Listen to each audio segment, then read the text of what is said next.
Voilà. Donc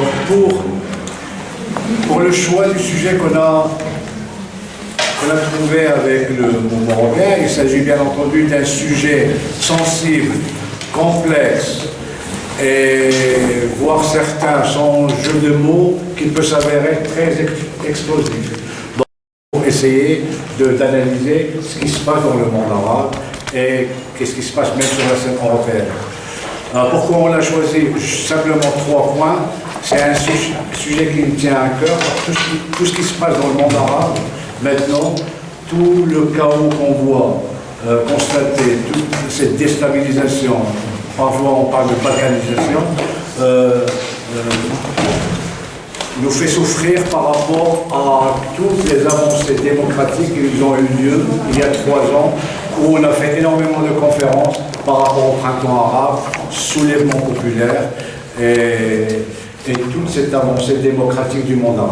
Voilà, donc on était un peu frustrés, déçus par ce qui se passe maintenant.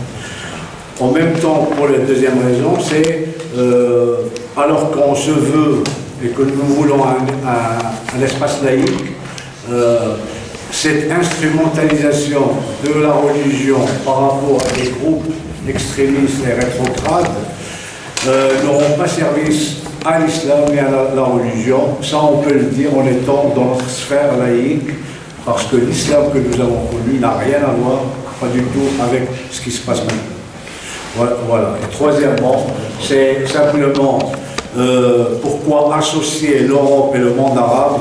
Nous, qui ont des racines à la Méditerranée, pour nous, la Méditerranée, on l'avait dit tout à l'heure avec nos amis intervenants, c'est-à-dire la Méditerranée, où nous pensons que c'est la porte européenne.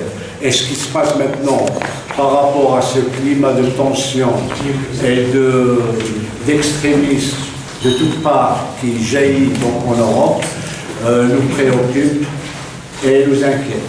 Voilà pour les 3 raisons pour lesquelles nous avons choisi.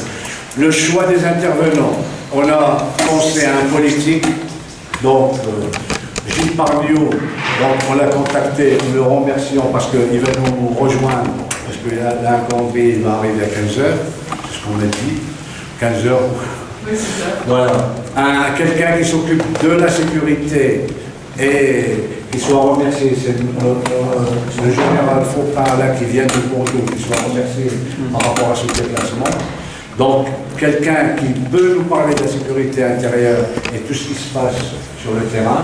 Un historien, c'est notre ami Pierre Thierry, et un militant associatif qui est représentant de la société civile, qui s'est mobilisé par rapport au manifeste des libertés, qui a déjà participé avec nous pour tout ce qui est printemps arabe, soulèvement populaire, la Constitution européenne. C'est M. Adel Tawfiq qui soit remercié ici par rapport à...